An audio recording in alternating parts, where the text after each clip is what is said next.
This is Daily Blast Live. We're talking about what you're talking about. Get real. No. Y'all, this just is stop. a sham. It's finally here. Drum roll.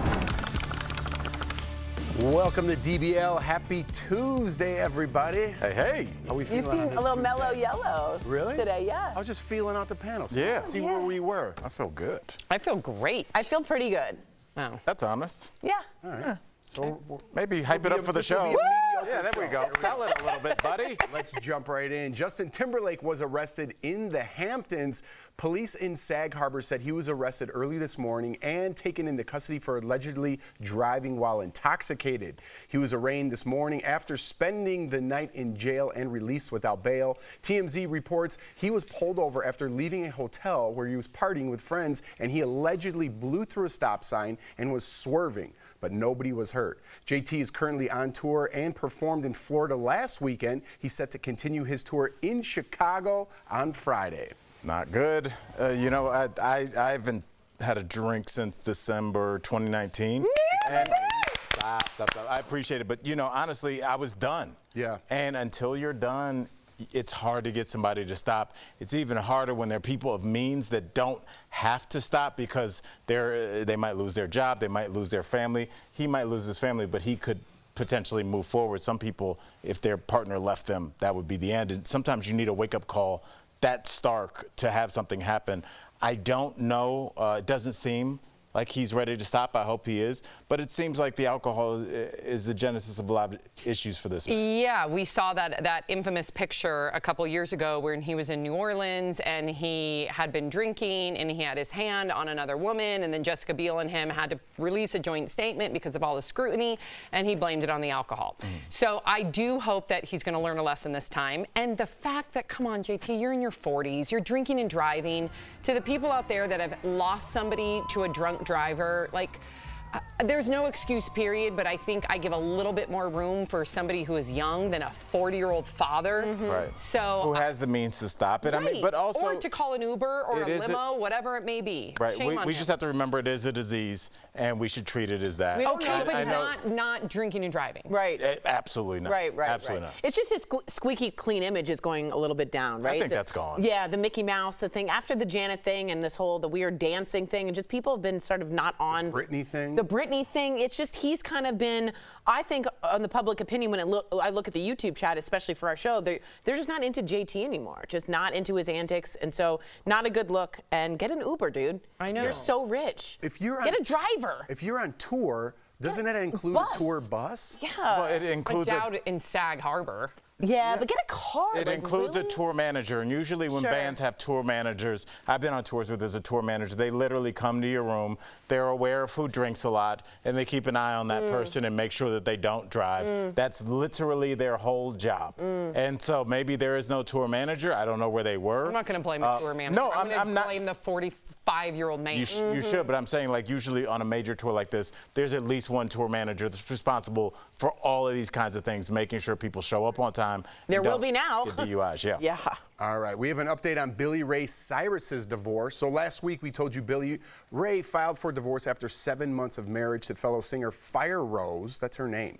He also wants the marriage annulled on the grounds of fraud, because that's not really her name. No, not because of that. Now he's filed a temporary restraining order against her and claimed she made 37 unauthorized charges on his business credit card, totaling nearly $100,000.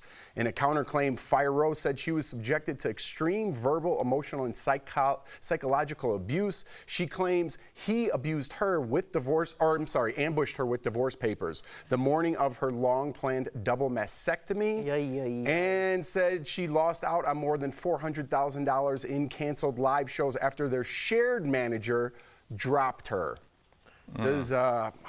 I think that's called throwing everything against the wall. Yeah, You know, when you go, he didn't want me because of my mastectomy, which I hopefully is wrong. I'm going to assume he's a human being with a heart. I'm going to assume that's not true. The manager situation, if they have a shared manager, you have to assume that if you're going to go into that partnership, if for some reason you split, the manager's probably going to go with Billy Ray Cyrus. Yeah. She should have seen. You have to protect yourself. Yeah. If Erica Cobb was up here on this panel, she would tell us this. But this is a problem, Sam, when you mix love and business, this intertwined. I thought that this had something to do with credit cards from day one. So, I mean, it's... I think that was my theory. And then you looked at me and was like, that's what wives do. Oh, I did not say that. You did it. Okay, thank you. JT's tour bus just ran over you. know. Yeah. did it, but She pulled that out because she was losing the argument. I do believe that I came up with that theory. We can say it was a shared theory through osmosis. You were sitting next to me. Absorption. I will say, though, it's always a surprise to me just how contentious divorces get. Because you think these two people were in love a handful of months ago. And it's just, I've seen it with personal friends of mine. And yeah, it turns into... Isn't it weird how immediate? It's like a match to like gasoline. It's just instantly, I want to burn everything you've ever done down. That's because they have access. They have the access to a lot of their things. Now, the one thing that we have a problem with here is if there was any documentation of verbal or emotional abuse with this, she might have a side. But if not, I'm afraid that she doesn't really have a leg to stand on, Miss Fire Rose, because if there isn't any kind of documentation, then you're just what you said, throwing everything at the wall, and he's going to have better attorneys no matter what. Well, he doesn't need better attorneys. He has ink to paper. He has these credit card bills. Well, she's saying she used them on a lot of lawyer bills. Yeah, we call that your problem. Right, but she was saying she was trying to get out of it from the verbal abuse. She's probably going to have to prove that he authorized that use. All of this and is I don't think married. Right. They need to be documented, all of this. So how does losing your manager cost you ticket sales? Because it's what could have been. The sales that you would have made, she's lost in that. She's going to try and show her future profits were taken away. So that's the possibility. And she rounded that up to $400 grand. Oh, well then, hey, they say be I think optimistic. I'm going to get a job that's worth $5 million next week. And if I don't, I'm going to serve some papers. Coming up on DBL, we're talking with David Hyde Pierce all about his new horror film, and Celine Dion gets an emotional standing ovation at her documentary premiere. We're talking about it next.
Welcome back to DBL, that's the name of our show. All right, Celine Dion attended the New York premiere of her Amazon documentary. She was joined on the red carpet by her son, Renee Charles. Other stars that went to the event included Gayle King and Laverne Cox, who stole the show in this sheer outfit. Beautiful. Celine got emotional after she received a standing ovation. She told the crowd that her sons have been the source of her strength during her battle with stiff person syndrome. That's sad. As Celine wiped away tears, Renee Charles handed her a tissue and he kissed her on the cheek. On the red carpet, Celine told Extra TV she plans to return to the stage soon. Let's watch. See you in Vegas, I hear. You heard right. I'll be front row. I hope so, because you know what? If you're first row, I'm even in front of you. Oh. Right in front of you. Right in front of me. Mic drop.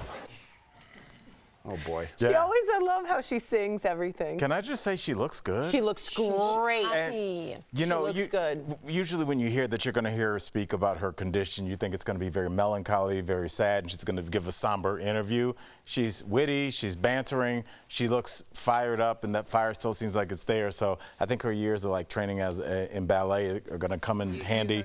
That flexibility, that inner core strength. Yeah. I think if anybody can do it, it's going to be her. And I love how she thanked her sons, because whether your family is blood or it's an extended family, it's really those supporters that get you through these dark times. Totally. And I look at some of like the darkest times in my life, and yeah, I don't think I can get through it without that community. Yeah, for sure. We have to remember that. That's the silver lining. You're living for a different purpose now, which gives you that strength, what you just mentioned. All right, speaking of premieres, Austin Butler attended the LA premiere of his new movie, The Bike Riders. He posed on the red carpet with his co-star Norman Reedus from The Walking Dead. Didn't you just see him? I just saw him, yeah, when in I was in LA. Yeah, sweet guy. I didn't talk to him. He did not walk the red carpet with his girlfriend Kaya Gerber, though, but cameras did. You know, they're stealing a little kiss here. How cute they are. That's like a, I don't know, it seemed like a very Hollywood couple to me. Yep. Cher and her boyfriend also showed some PDA. Not very Hollywood couple on the red carpet. Stealing some moments there. They've been together for a while. They have. they're I will showing give them up credit. I mean, look, I was hating a little bit, but they're Good point. Yeah. I'm going to get off the hate train. All right, Jason Momoa rolled up on a motorcycle with his daughter Lola. I love it. That dude's always cool. But everyone was talking about Sharon Stone, who posed on a bike in this cheetah print suit with oversized sunglasses and matching shoes. Very good fellow, not good fellow. Casino. Way to go, Sharon. Sharon and her pal Sharon Osbourne had a sweet moment on the red carpet. They hugged and cuddled for pics. That's wow. Sharon looking smoking. I like her hair. I like her whole style. I do want to show you Austin Butler speaking on the possibility of perhaps a Heat 2 with Al Pacino. Let's take a look at this Austin Butler interview real quick. Neither confirm nor deny. Okay. It's got some of the greatest performances to see. Just that diner scene alone between De Niro and Pacino is legendary. The attention to detail of Michael Mann and the desire for complete authenticity is really inspiring. If you're complete authenticity, stop being Elvis Presley. Oh, stop. Stop being Elvis. Can we because talk about he's so fake with this. The details, I'm so cool. He didn't sound like that. Yes, Yes, he did. And right after that, he broke into "You ain't no mother." I will say this: Speaking of haters, I know we're hating up here. Well, he really's got to let this go. He's gotta let it go. If he wants to move into real acting, you got to be He's one of the biggest stars on the planet. Then stop sounding like the same character we've seen over and over again. De it Niro appears to be working for him. does it? Because we're hopefully this picking up clip on it. rolls around to Austin Butler and you take Tori Shulman's advice. Yeah. Stop being Elvis. You're not Elvis. You're Austin. Be Austin. You're not. I can hear Michael Dean very from loud. Anaheim. You guys are He's from hating. California, but he sounded Southern there. He reminds me of like a young James Dean, like an up and coming. Just don't try. Don't star. try too hard. The best part about James Dean is he didn't try. Okay. It just seems like he's trying. All right, we gotta go. We'll see. Oh, we'll be back. Hating. He's not shook up.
Welcome back. One of my favorite actors, David Hyde Pierce, has been a comedic force for decades, but now you can see him in a new horror movie with Russell Crowe called The Exorcism. Earlier, we spoke with him all about whether he believes in the supernatural himself. The answer may surprise you. Take a look. Please welcome to DBL. We love him, David Hyde Pierce. Hi, you guys. David, thank you so much for being here. We are all big fans. Let's jump right in because this new Exorcism movie isn't your first horror project, but I want to know before we start, are you a fan of scary movies? Yes, I love horror. When I was a little boy, I watched the classic old movies like the Universal films of Frankenstein and Dracula and the Wolfman and that kind of stuff, and the silent movie of the Phantom of the Opera, you know, all that really vintage stuff. I loved it, yeah. And isn't The Exorcism your most scary movie? It's the scariest, yeah. For you, Jeff. For me, yeah. for me. The old Exorcism, this one looks just as scary. I don't like it. It haunts you. Yeah. Too scary. Yeah, The Exorcist. I remember I read the book, The Exorcist, and I was in my mom and dad's house. I was a kid, and they were out, and I was alone, and I finished the book downstairs, and I had to get up to the attic where my bedroom was and turn off every light as I went, and I ran like a jackrabbit up there, turning off the lights as I go, tossed the book out of my hand, dove into the bed, and oh my gosh. Hopefully some kid watches the movie and they have the same story with your performance. That would be great. That'd be great. Well, let's talk about you in real life, because have you ever had a supernatural experience, and are you a believer? I would say that this right now is a supernatural experience. Like me and you here, or? Yeah, all of us, the whole gang. It's absolutely supernatural. I've had inklings. It's like when I worked on this, so I play a priest, and in the movie we're making a movie about exorcism. So I got the Catholic ritual of exorcism, and I started reading. And, you know, like you said, the Exorcist movie is so terrifying, and any of us have seen it. You start reading these words, and you think, "Am I gonna get in trouble here? Like, if I turn the page and say that word, is something gonna happen?" You know, it's easy to say I don't believe, but it's not that easy to actually not wonder. Yeah, you have to like ask for protection when things like this are happening. Yeah. Yeah, it's like saying Beetlejuice 3 times. You're like, haha, wait, I'm not going to do it. Well, Beetlejuice ain't that bad. Yeah, well, it's kind of bad, scary. All right. In the theater, we have this thing, I can say it because we're not in a theater, with Shakespeare's Macbeth. You can't that's right. Because so many bad things over the years have happened during production of that play. You can't say the name, can't say a character's name, can't quote a line from the play. If you do, there's a whole ritual you have to go through, like you said, to like reclaim your space and not be eaten by bears. I said the Scottish play 2 days ago on stage. I remember. I did the spin, I spit. I hope you're proud of me, Mr. Pierce, because it's a theater person thing. Okay, thank you so much. Back to the supernatural. Back to that. All right, I have to be the person that asks. I have been a fan of yours for just so years. I'm very starstruck. I'm trying to keep it together. Frasier is, of course, one of my favorite sitcoms. I've actually been pretty outspoken on this show how the reboot is just not the same without you. Is it possible we'll ever see the Crane brothers reunite? Anything is possible. Okay, all right. Yeah. The only reason I'm not on that show is that I needed to do other kinds of shows because I played the character for 11 years and I needed to do other stuff. So, but you know, anything could happen. Excellent. I do also have to say one of my all-time favorite scenes, not just in Frasier, but in television, is the silent opening that you did. And I'm sure you know it. Everyone talks about it with the fire extinguisher, with the ironing. You say no words in it for a full 2, 3. I mean, it is. It's classic. It is iconic to watch as a physical comedian. Do you have a favorite moment? There you are. Sorry. Do you have a favorite moment as that character, or was this one of them? God, that's funny. Oh, God. Well, I'll tell you that, there's so many moments for me, but that was a great opportunity that they gave me to do, I think it was like 13 minutes or something, in pure silent comedy on a sitcom, which, you don't get to see that often. So that was a real gift. And every moment of it, those writers, once they had the idea, I just spending time with David Lee and Peter Casey, 2 of the creators of the show, they said it took them 45 minutes to write that in the room with all the writers saying, well, if this happens, then what if this happens? And putting that puzzle together, and then just a blast to get to act it. DBL Nation, make sure to see The Exorcism in theaters June 21st if you dare. Good one. Thank you again. We'll be right back. Thank you, David. Thank you so much, sir. Thanks, you guys.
The Caribbean is calling you.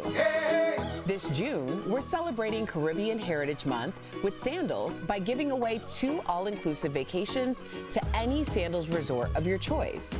Watch DBL every day for a word of the day. Then enter at dailyglasslab.com/sandals for your chance to win a 4-day, 3-night escape for 2. The winner will be announced on DBL June 26. Make memories for a lifetime and start entering for your chance to win a trip to any Sandals resort. Today's word of the day is relaxation. Welcome back. We've got some great products from our friends at Morning Save. Check them out. All right, what do you have for us today, Steph? I'm ready to shop. Hey, Tori. Hello, DBL Nation. We are so excited to show you the deals today. They're wonderful, so let's go shopping all together and check it out. First up, we have got the Shark Wand Vac System Ultra Lightweight Powerful Cordless 3-in-1 Stick Vacuum. Nice. This deal includes 1 vacuum with attachments and a storage charging base. Normally, this is $270. However, we've got it for $129.99, which is saving 52%. Up next, we've got the August and Leo serrated tile print 3-piece cotton comforter set. That is cute. The deal includes 1 comforter and 2 shams. We've got it available in 2 sizes, full queen or king California king. Normally this is $120. Ooh, no thank you. We've got it for $39.99. That's saving 67%. And up next, Tori, we've got the 8-pack Miss Spa No Slip Chin Lift Firming Patch. Nuh-uh. I know, so this deal includes 8 jawline masks. They are infused with age-defining ginseng juniper extract and moisturizing hydrogel. I need this. Normally, it's $70 for the pack. Okay. We have got an 8-pack for $17.99. That's saving 74%. Our last product today is the Extreme Comforts padded foam cushion. Ooh. The deal includes 1 seat cushion. Normally, it's $30. That's not bad. We've got it for $14.99, so you're saving 50%. Half off. I gotta be honest, one word, sciatica. If any of you have it, I know a lot of you know people who do, my husband has it. Save yourself with that kind of a price and get yourself some support. Head on over to morningsave.com to snag these amazing deals at the lowest prices, or you can even scan the QR code on screen to take you directly to these products on Morning Save's website. Thank you so much, Steph. Tori, is that vacuum still there, I hope? It is still there. I didn't suck up them all. Is the chin lift still there? Nope, that's gone. So is my dumb. I'll see you tomorrow.